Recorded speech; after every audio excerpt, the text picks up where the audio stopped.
All right, guys, what is up? Welcome. This is Breakfast with the Brand. Of course, the number one podcast in the world for entrepreneurs and leaders like you who want to take your brand to the next level.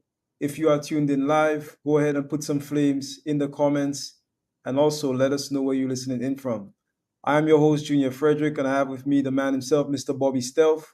And we're going to be getting into the fundamentals of branding. Of course, this show is 100% live. So if you do have any questions or any comments, anything you want to say as we go along, feel free to put it in the comments. Bobby, how you doing? Absolutely phenomenal, Junior. It's a interesting morning this morning. I was working out, pushing it pretty hard. And have you ever had one of those reps where you're like not thinking you're gonna make it, and then you actually make it? It's like you're struggling, you're pulling, everything is shaking, and you're like, I'm not gonna make it, and you Oh end up yeah. making it. So I had one of those reps today that felt really good. So I'm excited about today's show, going into the fundamentals of branding and where it takes us. Yes, sir. I want to send a quick shout out as usual to the people that are commenting. So I see Tia, shout out to you. Bradley says phenomenal morning from Texas. And I'm gonna say phenomenal morning from the lovely island of St. Lucia. So that's where I'm from, guys. I'm from the lovely island of St. Lucia. Do we have any people from the Caribbean watching? Just put your flag, wherever you're from, put it in the chat if you're from the Caribbean. Shout out to you.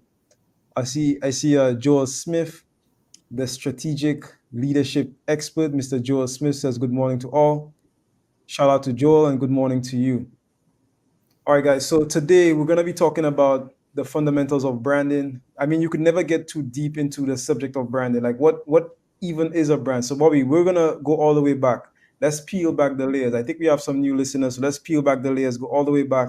Like, what is a brand even? What does it mean to brand yourself today? Why should you even bother branding yourself in the first place? And we're gonna talk about some of the strategies, systems, as well as just the information that you need to know if you're a business owner that is seeking to build a brand in today's economy. So we're going to be getting into that. But before we go to our first quick break, is there anything that you'd like to say to our audience? No, you're right. We can never go too deep into the brand, so I'm excited to see where we take it. Definitely. Guys, stay tuned. When we come back, we'll be talking about branding. Of course, you don't want to miss it. So stay tuned 100%. We'll be right back after this quick break. In brand clarity, exactly what you're going to get is what it sounds like. Clarity for your brand. What is your color? What is your logo?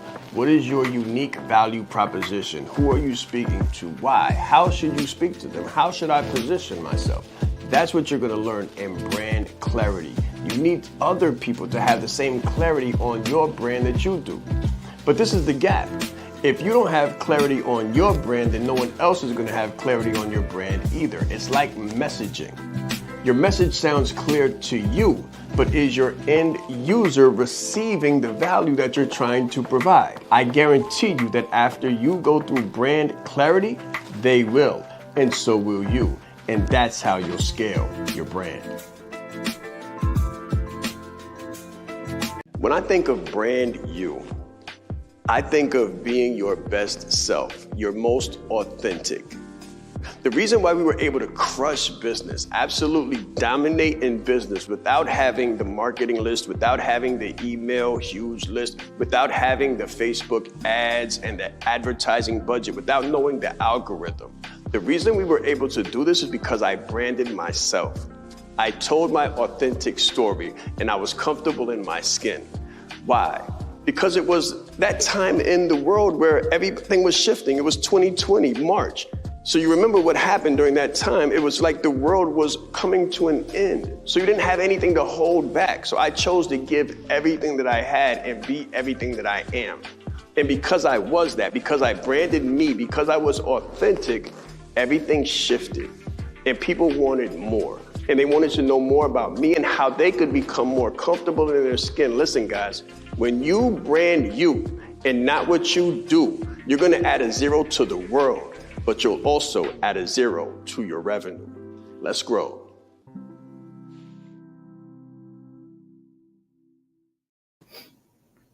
Hey, Junior, I'm super excited about today's call because I've been having a lot of conversations. And a lot of the conversations I've been having with people is, do you know what personal branding is. Like I asked them the question, like, what do you know about personal branding? And a lot of them say very little, very little. But if I tell them a personal brand, all of them know who I'm talking about. Michael Jordan is a personal brand, right? Elon Musk, personal brand. Jeff Bezos, Mark Zuckerberg, Warren Buffett. Now, these are the billion-dollar brands, but you also have other brands such as Alex Hormozy, phenomenal brand. But these are people, these are individuals. You have Elliot. I think I forget his first name, but he's got like the Elliott Yeah. Group and he does sales. Yeah. Andy, talking about Andy Elliott, right? Yeah, I've been following him more. David Goggins, like all of these guys are personal brands. And I asked them, how much do you know about this? And they tell me, very little. So with us peeling back the onion and thinking about what a personal brand really is, I want everybody that's watching to just take a moment and think about one of your favorite personal brands. One of the people that you look up, Oprah, personal brand. For my ladies out there, there's a lot of ladies out there that follow us, and there's some phenomenal female personal brands out there, tons of them, right? And one of my favorites is Michael Jordan. I love Michael Jordan's brand because it's so like edgy to me. It's like when he's on the court, he's like this beast, this animal. When he's like on the interview, he's this very calm, cool, collected franchise man. And then when he's on the golf course, he's this cigar smoking, betting man. That is respectable. He's like got billions of dollars, so he can bet a few hundred grand and nobody really lose their top because it's like he's a billionaire. But that's a part of his brand. And I like that because it's dynamic. So what I like to think about as far as personal branding before I pass it to you, Junior, is that your brand is an extension of you. So personal branding, I think Junior has said this before actually, is it's your brand. Your brand, if it's a personal brand, is your morals, values, and principles demonstrated in the form of an organization or corporation or something like that. And I think that's how Junior has put it in the past. And I think that's one of the best definitions I've heard of it. So that's what I think would be a great way to dive into this conversation is us just picking apart some personal brands that everybody knows, looking at the different angles of them and kind of seeing where that takes us. Yeah, I mean, Bobby, I was just like while you were speaking, I was literally just thinking about how to sort of dissect this in a way that's super simple so everybody could understand. If you're looking at us right now, I want you to pick up a pen and just write this down. So write down personal brand. Let's chop this up into two different words, like two phrases, right? So what is a brand? A brand is in simple terms an association.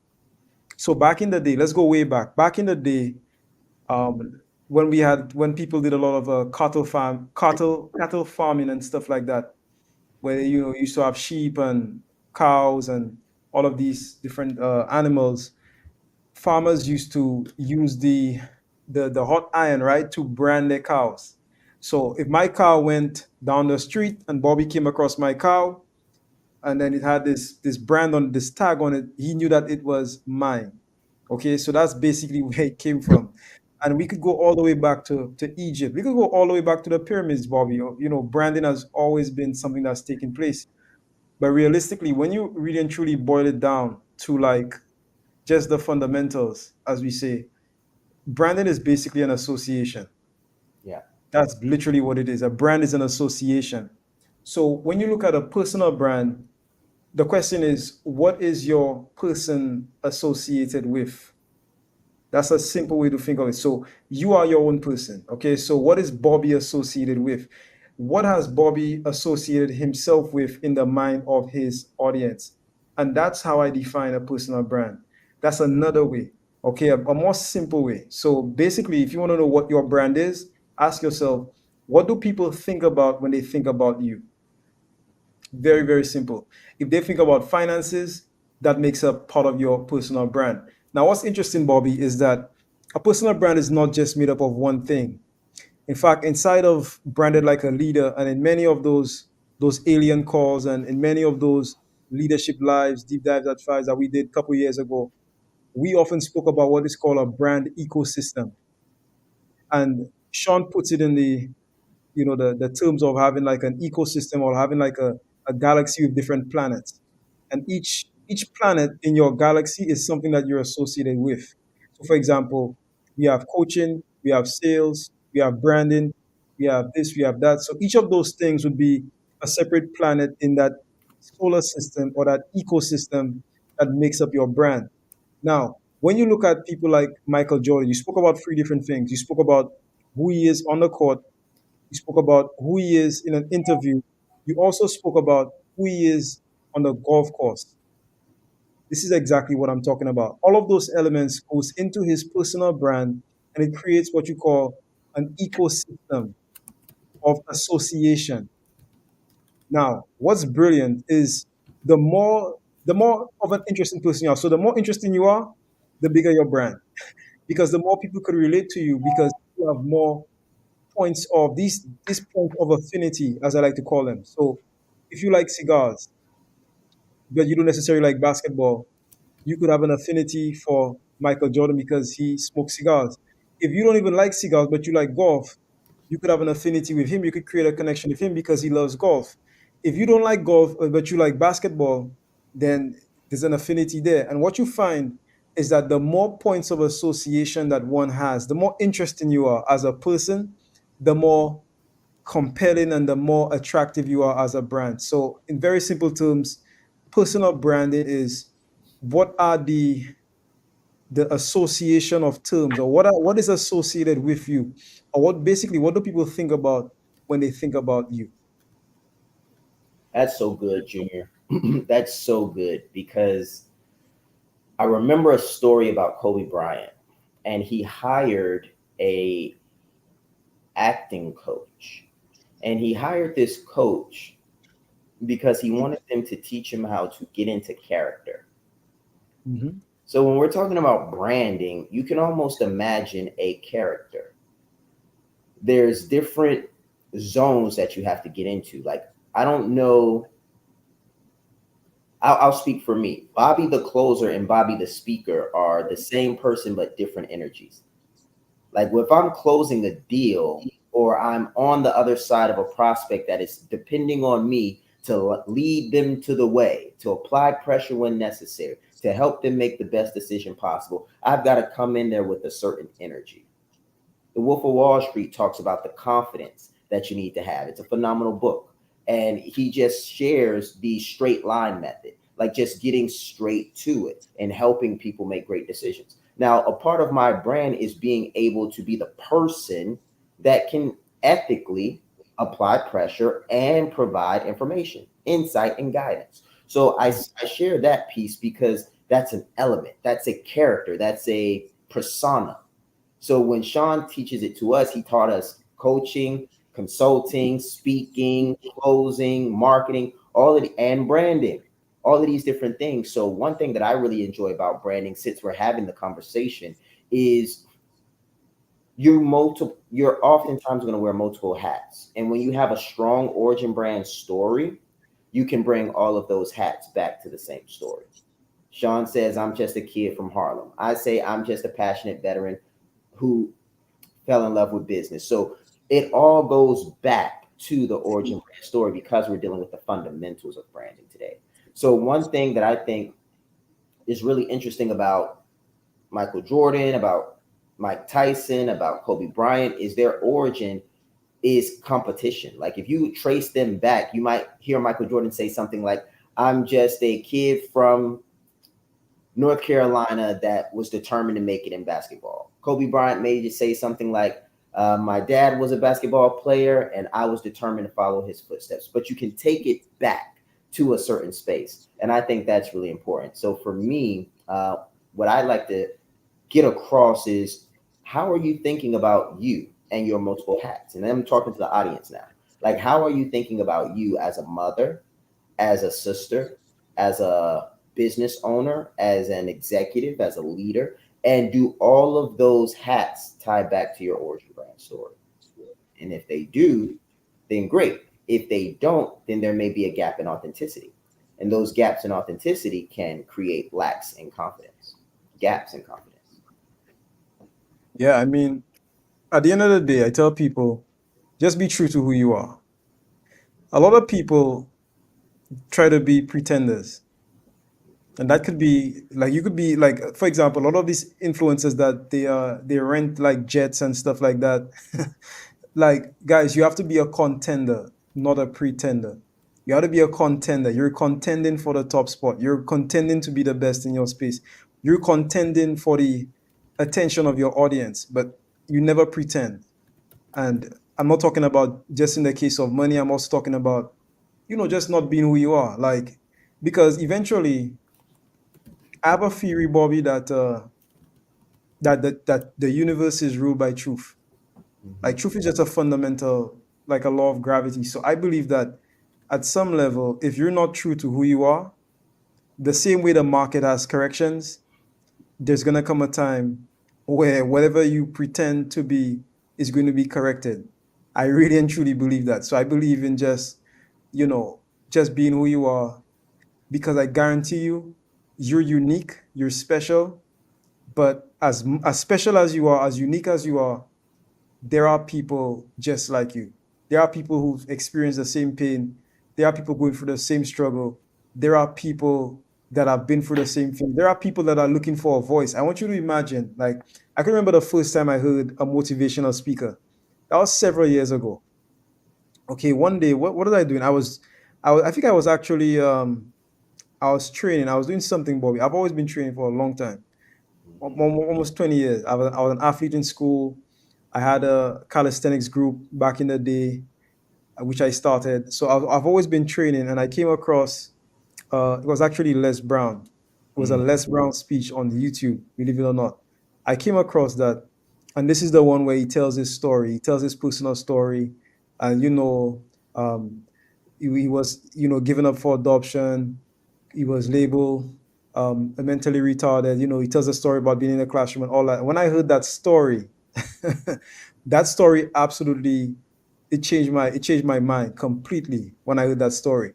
But why am I saying this? The point of me saying this is that I don't know Les Brown. I didn't know him. He doesn't know me. Okay. In that moment, like, there's somebody somewhere around the world that you have not met, that you don't know, that has not had a chance to listen to your voice. But if you put out your message in an authentic way, I guarantee you there is somebody somewhere around the world, may not be in the US, could be in Africa, could be in Spain, could be in Nigeria, wherever. There's somebody somewhere around the world that needs to hear what you have to say. So I encourage everybody to put out your story, be authentic, be true to who you are, be a contender and not a pretender, and just give it all you got. Yeah. That's really incredible, Junior, because Les Brown was one of the first motivational speakers that I heard as well. And when I think about storytelling, I think back to my life as a rapper. So many of you all know that that's what I did in a past life. That's actually how I met my wife. For those that are in the U.S., I was opening up for E40, and we were in California. He's a big Bay Area rapper, mainstream and everything. So it was a pretty big turnout. And one of the things about rap is you're usually telling a story. You're communicating a message. You're getting someone to feel what you felt. And that's a part of what we call MCing, or the master of ceremony. When all the people are in one room, it's a ceremony, and you're the master of the ceremony because you're commanding the audience, you're commanding the room. And as an MC, that's very similar to business and being in the marketplace. It's like the marketplace is where everybody congregates, where everybody hangs out. And if you have a mic, so to speak, you have a platform, a social media platform that you're speaking from. At that point, you become the MC. You become the master of ceremony. You're the person everybody's listening to for the moment. Now, if you want to get the guy saying, hey, ho, and waving their hands in the air, right? Like, you can do that, but you got to connect. And if you don't connect, you cannot infect. So that's something that I think the brand has to do very importantly. So when we talk about personal branding, we talked about the person and the associations. So when I was an artist and I had to get on stage, we call it reading the room. You want to kind of see who's in the room. And by who's in the room and how they're dressed, you've got a pretty good idea if you're going to connect or not. Because before you open your mouth and even say your first words, say your first lyric, they've already judged you. And if they haven't judged you as being someone that they associate with, then they've already stopped listening to you, because they're at the club. They're in this room, so they're talking to other people.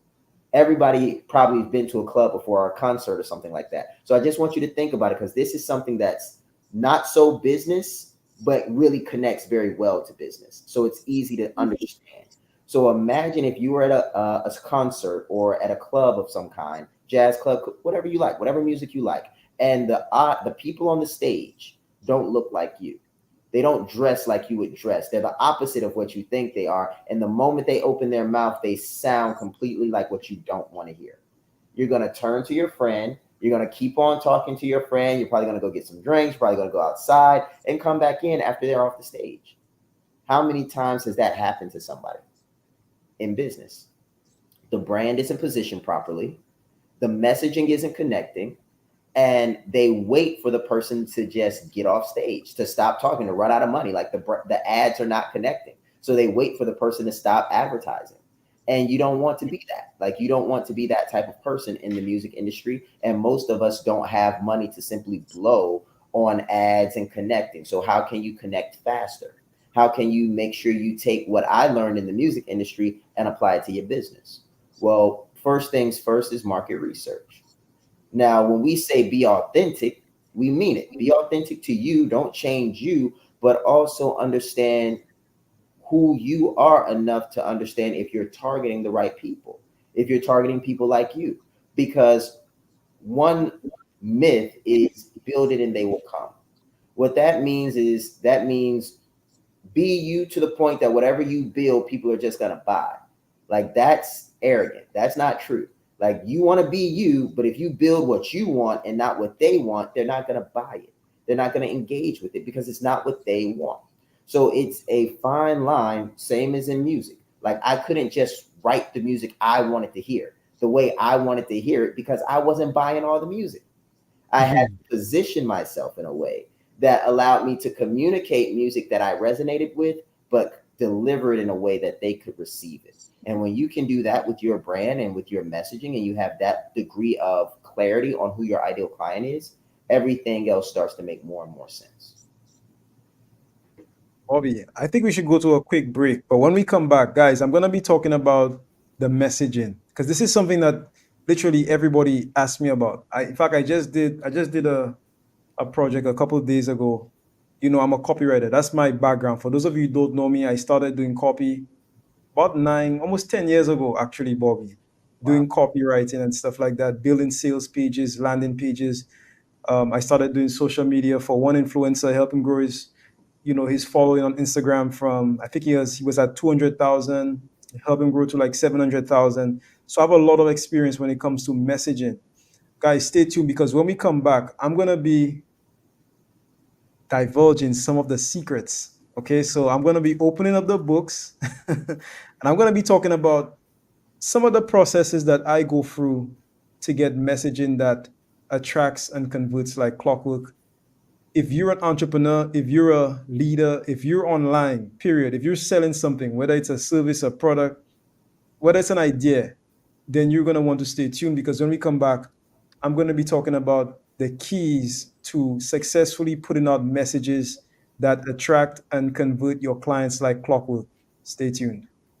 It's very important that you know yourself to the highest degree possible, because it's through knowing ourselves that we're able to know other people. You are the most important person in the room, and the better that you know yourself, the better that you're able to communicate to others. So you're not only playing the game knowing who you are, but you're also playing the game knowing who everyone else is, so that you're not playing blind. He's extremely engaging with people. He has a fantastic smile, and he's just very high energy person. This is called leadership development. So we have to be independently knowledgeable and considerate to know who we are, so we can more effectively know who other people are. As the leader, it's your responsibility to allocate resources in the right places. If you don't know how to communicate effectively, you're losing the battle. All right, guys, so we are back. And just like Shaan just said, if you don't know how to communicate effectively, then you're losing the battle. So let's talk about that. What does it take to actually communicate and build effective and attractive and compelling messages online? This is something that I do literally every single day. In fact, I'm going to do this today when we get off this call. So, how do you do that? Well, here's something you need to know. When it comes to marketing, marketing has three pillars without which nothing works. If you don't have any one of those three things, you could have two of them and not have one of them, it doesn't work. If you have one of them and you don't have the other two, it doesn't work.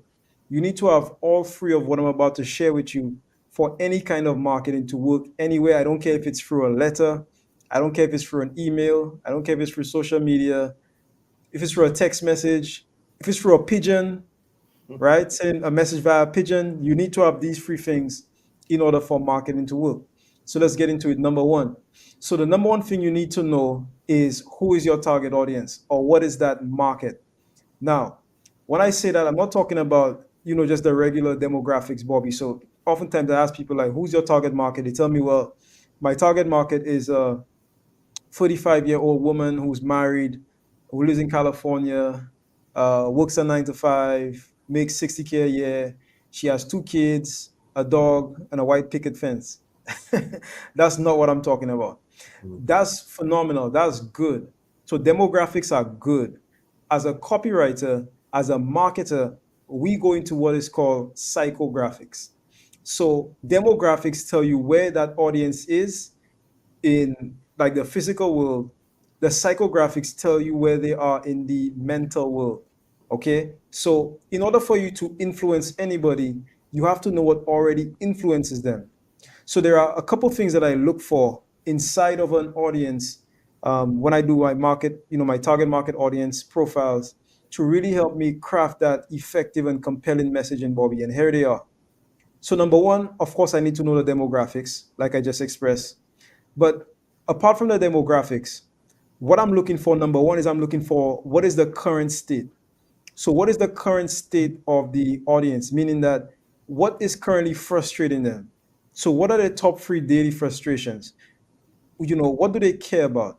What are they feeling right now? What pain are they currently experiencing? I want to know that. Where in their life cycle are they? What is their current state? What is their current position? I need to know that, number one. So, when they come to me, I need to know exactly how they feel, not just where they are, but how they think and how they feel. So that is the current state. Number two, I want to know the dream state. So, what is the dream state? The dream state is where they want to get to. What is the desire? And basically, you can think of it like this. How many of you have ever daydreamed? And put a number one in the comments if this is you. How many of you have ever daydreamed about your ideal life? So for me, Bobby, sometimes I'll close my eyes and I'll think about like where I want to live on the island, and I always picture this lovely area in between the twin peaks, with the backyard is facing the sea, it's right next to a cliff, and when the sunrise comes up, I could actually see the sun coming up out of the ocean. It's only me around. There's nobody around us, and it's just lush vegetation, peace, quiet. There's parrots, there's birds, there's all kinds of stuff, and it's just pure nature and just pure bliss. So for you, where do you go in your mind when you think about why you do what you do and the life that you want?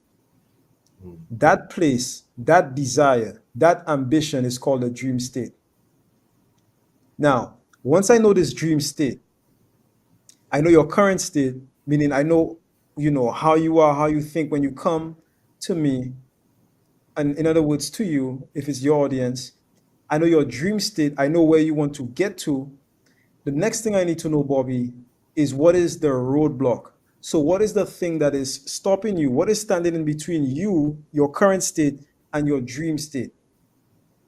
Why is it that you can't just go to your dream state? There's something that's standing in between you and getting what you want. I need to know what that thing is. So, what is the roadblock? What is the main thing preventing you? What is the number one challenge? What are the top three challenges that you're going through right now? What is the main roadblock preventing you from getting there?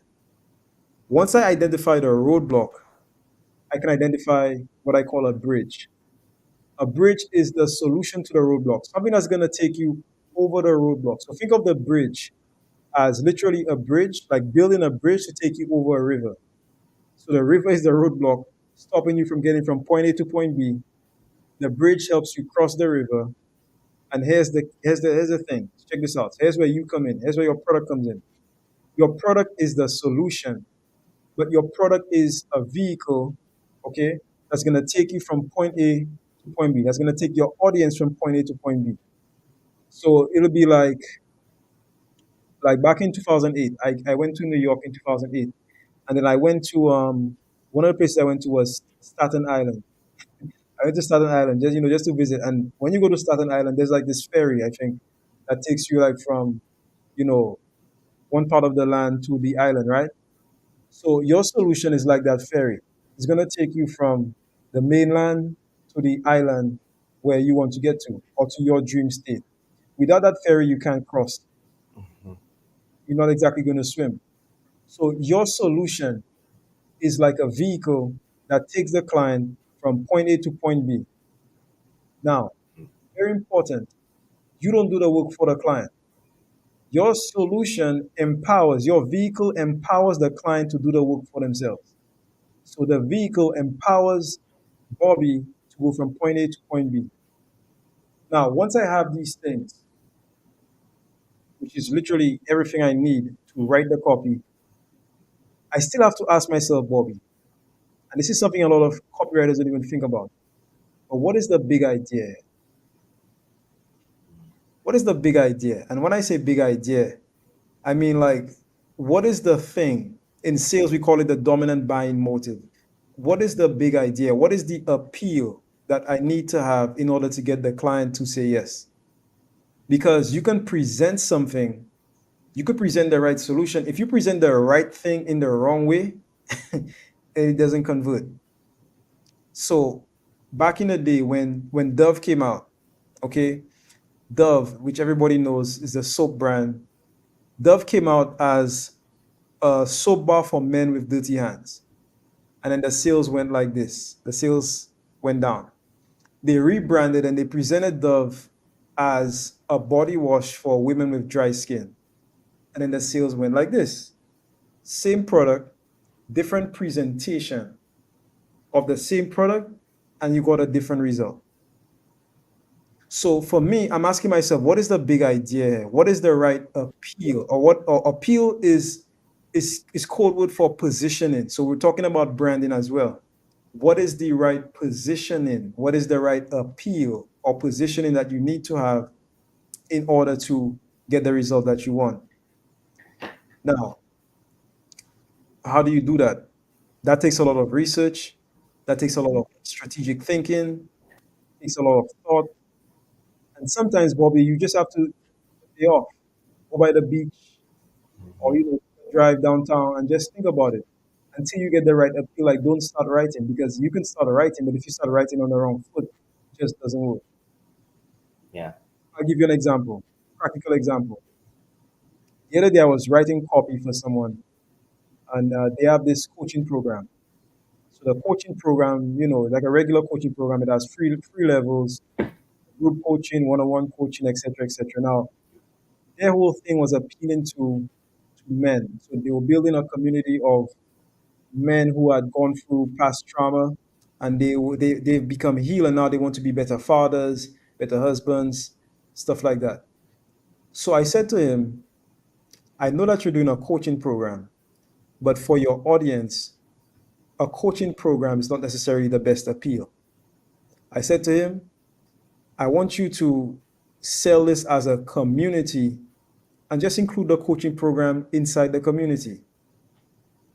Because the community, for people like that, the community is a stronger pull, a stronger appeal than just saying this is just like another coaching program.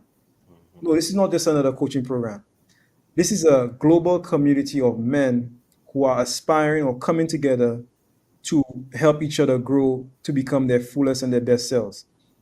And one of the ways they do that is through coaching. That's different from saying that this is just a coaching program. So that's what I mean when I say, what is the big idea? What is the appeal? And then I'll give you one more tip before I pass it to Bobby. Find successful people, like success leaves clues. So if you're trying to target an audience, find somebody who has already successfully targeted that audience and see what they do, see the kind of messaging they've used, see the kind of messaging that works on that particular audience, and ask yourself, how can you sort of remove them from that messaging, but put yourself inside that system, so to speak. And if you could do these three things that I mentioned, you should have no problem writing copy that converts. I think they just need to let that sit for a minute, Junior. We just need to let that sit. Like that was a clinic, an absolute clinic. I got some good notes here, and as I'm letting it digest myself, I'm thinking about where the audience might be in this process. Mhm. So if you guys can help us out, let me know in the chat where you feel like you are. Are you at the market research stage where you're researching your market? Are you at the messaging stage where you're getting your message across? Are you at that more of the product solution stage where you're creating the bridge and your product is the solution and all of that stuff? So put that in as you feel. I'll go from there. But if you put it in the chat, that'll definitely help me out as I tailor what I'm about to say to where you guys are. So one thing that I've noticed is business happens fast. It happens fast, but it feels like it's taking forever. In the military, and Joel can attest to this. The days feel long, the weeks feel long, but the years go by fast. The days feel long, the weeks feel long, the months feel long, but the years go by fast.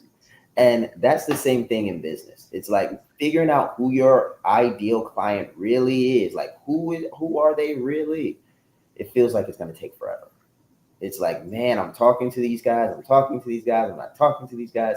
So now that I see the comments coming in, I'm definitely going to touch on each of those.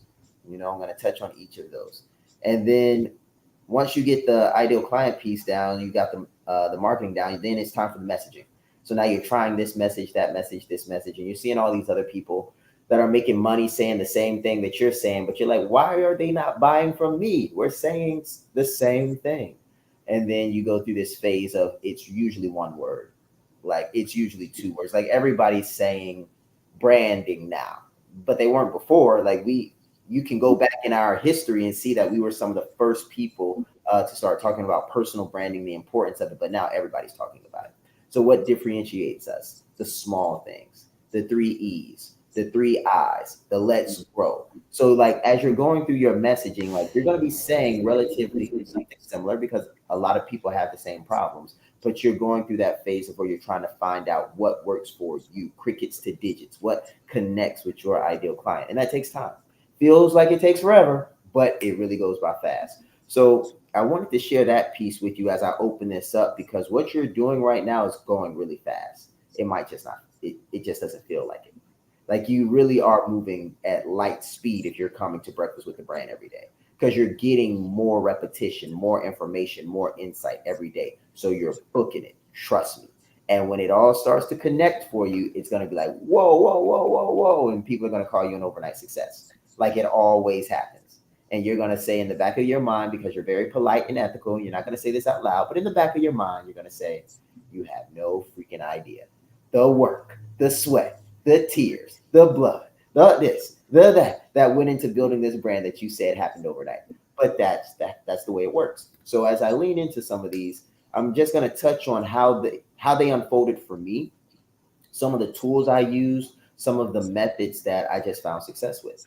So Joel says combination of marketing and solutions. So the solution piece I found was something I didn't know. I'll put it like this. when I teach this to other people in my background, so Junior's background is copywriting, my background is entrepreneurship as far as schooling wise. Like that's what I went to college for. So entrepreneurship with a concentration in finance and economics. So when I share these things, it's from a very technical evidence-based approach. So when it comes to solution development, what we say on the entrepreneur side is build, measure, learn. Build something, measure the effectiveness of it, learn based on the feedback loop, and iterate towards perfection. Iterate towards perfection. Now, what this looks like is often us not knowing what the solution is. The client knows what the problem is. We have tools to solve the problem, but we don't always know what the solution is. So how do we market this? Well, what Shaan taught us in one of the courses, I think it was Branded Like a Leader, was 3 questions. He said, take a survey, ask them what the solution needs to look like to them. Because we don't know. We don't know what the solution needs to look like. He said, ask them. You don't know. They might not know, but ask them. It's like, hey, what does my solution need to have in order for you to feel like you're going to benefit from it? It's like, what 2 things? Then he says, what 2 things does my solution need to have within it? So what one problem does my solution need to solve? What 2 things does my solution need to have in it? And if I were to give it to you and it had all of these 3 things in it, what would you be willing to pay? Now that answers both of those questions kind of in a nutshell, that combination of marketing and solutions. So the solution is a byproduct of the marketing. And Junior said this before, market the thing that sells. He's like, sell the thing that, he says, you're in the business of marketing the thing, but not like selling the thing. He says it made much better than I do, but it's like you're really selling the thing, not you're selling the thing that sells the thing. You're not selling the thing. So to answer that question, it's marketing what the people tell you they want and giving them what they say, what you know they need. So that's what my experience was like with that. Travis said market research. So market research, there's 2 forms of market research at the technical level, and that is primary research and secondary research. So primary research is research that you do internal to your organization based off of the experiences that you've had with the market. Then there's secondary research, and secondary research is secondhand information that you are getting from outside sources. So when we do market research, there's a few methods that we use. We use surveying, we use focus groups, we use polls, different types of polls and things of that nature. We use data centers, so like aggregated data, averages and stuff like that. So those are some of the core forms of market research that you'll see. So one of the best ways that I've done market research is a combination of all 3 of them. And most of you all are in communities. So if you're in a community where it's like 5, 10, 15 people, hold a poll there. If you're in a Slack channel and you have access to multiple people, that's a great place to put up a survey and say, hey guys, give me some feedback on this. Or hey guys, I got a survey. Here's the link. Do you all mind putting this up in your communities so I can get some better feedback? So it's really a matter of getting data in. Once you've got the data in, then it's a matter of executing on that data effectively. And that's when we get back to the feedback piece, where it's build, measure, learn. So you build a survey, you measure the results of the survey, and then you learn. You take the data and you learn from that data, and then you iterate on whatever the product is. Moving down to Tia, I believe a mix of them all. That's if that's even possible. Yeah, it's definitely possible. So what I would say to this one is find one and stick there. Like find a place, and once you find one of them, let's say it's market research, let's say that's what you want to focus on, or it's messaging, that's what you want to focus on, or it's the product, that's what you want to focus on. Like pick one and focus on that one. I would say start with marketing. It makes very little sense to try to build a message without understanding the market, and it makes even less sense to try to fashion a product without understanding how you're going to market it or who you're going to sell it to. So it makes a lot of sense chronologically and sequentially to start with the messaging. Bradley says he's on the solution. And it's great, Bradley, because I see the back end work that's going on with what you got going on, how you shot in ATL. It was phenomenal, man. So you're killing it. Congratulations on all the progress that you're seeing. So with the solution piece, what I have found there is the solution will organically develop. So one of the mistakes I made when I was going through this process, some of the first times, like I don't make this mistake as much anymore, but in the early days, I would try to create a rigid, detailed, super organized cookie cutter solution. And I was like, this is what I'm selling. And I would throw it into the marketplace and say, take it or leave it. Now, that approach is good for me because if people are buying it, I don't have to change it. It's rinse, wash, and repeat. It's super simple. It's great. But the reality is, if you're just getting started, the market doesn't know enough about their problem usually for them to know exactly what solution they're looking for. And you don't know enough about the market or your own solution to know if you should make it so rigid. So what I have found is very effective in the solution development phase. We call it product development and research development, or R&D, is developing a product and a prototype. We call it a prototype, and beta testing it. It's beta testing the solution. And when you beta test the solution, you pretty much can do what we call A/B testing. So that's a very common form of testing. Or you could do a straightforward form of testing where you iterate. So if you have a large enough community to beta test, what you can do is A/B testing. A/B beta testing is you can put one solution that's fashioned one way and another solution fashioned another way and put it both out to two different communities. Now, both of them are going to have the same problem, but they're going to be using two different solutions to achieve their end result. Now, what you're going to be looking for at this point is which of these solutions produces the better end result. Now, if you have two communities, you can clearly tell by contrast. Now, let's say you have one community and you don't have enough people to do A/B testing, or you don't have enough resources. So in that instance, what you would be doing is build, measure, learn, iterate. So you're going to build it, then you're going to test it, put it out there, measure the results of it. And then the feedback that they give you, this is where you want to be in hyper feedback mode. So when I was building my first courses 3-4 years ago, at the end of every course, I said, what did you guys like? What didn't you like? Was this a good call? Was this not a good call? And I was just collecting data, collecting feedback. And I took that feedback and iterated and grew the program. And lastly, I think she said like a clinical trial. Yes, Katrina, it's like a clinical trial. And Michelle said marketing and solution. So I think I covered that one. So with marketing and solution, Michelle, same thing that I said above. I would lead with the marketing and keep the solution as organic and flexible or adaptable as possible, because the people are going to tell you what they want.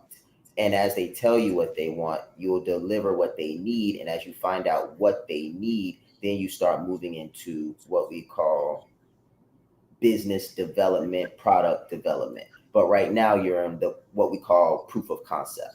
So proof of concept says that it actually works. After you've achieved proof of concept, it's iteration and development. And that says economics. How efficiently and effectively does it work? And then once you've got that, you start wrapping up. So that's my piece, guys. All right, guys. So thank you so much, Bobby. We're going to go to a quick break, our final break. And then when we come back, we'll be talking more about branding. Stay tuned. When I think of brand you, I think of being your best self, your most authentic. The reason why we were able to crush business, absolutely dominate in business without having the marketing list, without having the email huge list, without having the Facebook ads and the advertising budget, without knowing the algorithm. The reason we were able to do this is because I branded myself. I told my authentic story and I was comfortable in my skin. Why? Because it was that time in the world where everything was shifting. It was 2020, March. So you remember what happened during that time. It was like the world was coming to an end. So you didn't have anything to hold back. So I chose to give everything that I had and be everything that I am. And because I was that, because I branded me, because I was authentic, everything shifted. And people wanted more. And they wanted to know more about me and how they could become more comfortable in their skin. Listen, guys, when you brand you and not what you do, you're gonna add a zero to the world, but you'll also add a zero to your revenue. Let's grow.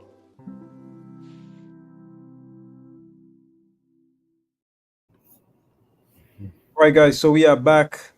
Bobby, we're actually close to the end of the show, man. We have like 2 more minutes. Something I want to say. So I went like when I gave my breakdown, I went through a lot. I went through a lot. And I know some people like sometimes even if you tell people what to do, they still have, you know, challenges with how to do it. If you want to learn how to do what I just tell you that you need to do, I want you to go to www.shawnrais.com and find a contact us form somewhere and just let us know that you were watching the show and you're interested because Bobby actually on the next Branded Like a Leader Academy call. So the people that were on the last call, I know we have a few members looking. We actually went through the 5W framework, which is the first part of Branded Like a Leader. On the next call, I'll be going into the ideal client, which is literally like the second half of the 5Ws. So the first 5Ws is about you. So who you are, what you do, what you represent, etc. But the second 5W framework is who the client is. So who is that target audience for you? What do they do? Why do they do what they do? Where do they do it? Like we're gonna be getting into that. If you're on the inside of the community, then don't miss, excuse me, next week, Wednesday. I'll be getting into that.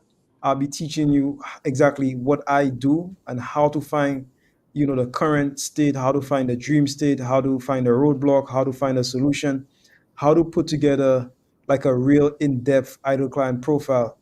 But also, if you're on the outside, so if you're not part of the community as yet, then you could go to www.shawnrais.com. It's supposed to be somewhere at the bottom of the screen and then you just fill out the contact us form. Somebody from my team will reach out to you, and then we'll help you to get started. But that's where we get into like the detailed part of what I'm talking about because like it's not easy. And this is something this methodology, Bobby, something that I have developed over several years. I've studied people like Dan Kennedy. I've studied, you know, Jay Abraham, many people, and I've put together my own strategy that works for me, that is very, very effective, that I use to produce. I could produce landing pages, emails in hours, you know, maybe one day, get messaging. I've even built custom chat GPT bots based on these methods that produces copy like instantly. So guys, if you want to learn how to do that kind of stuff, if you want to get your messaging right, go to www.shawnrise.com, fill out the contact us form. Let us know that you were looking at this particular episode of Breakfast with the Brand and that you want to learn how to get the idle client down. And then one of my team members will reach out to you and then we'll set something up. We'll do something special for you, okay? But yeah, I just wanted to put that out there, Bobby. Yeah, it's amazing. Look forward to our conversation tomorrow, Junior. This one came out of left field. I love it. It's a great conversation. Yes, definitely. But guys, if you enjoyed today, go ahead, put some flames in the comments for us. Let us know that you enjoy this. This is something that we do, you know, basically for you, right? And by the way, this is 100% free. My only ask, the only ask that I've ever had is if you find value from what we do, just share it with like literally one other person. You don't have to share it with, like, I'm not greedy. I'm not saying to share it with like 50 people or everybody you know. If you want to do that, that's fine, but you don't have to do that.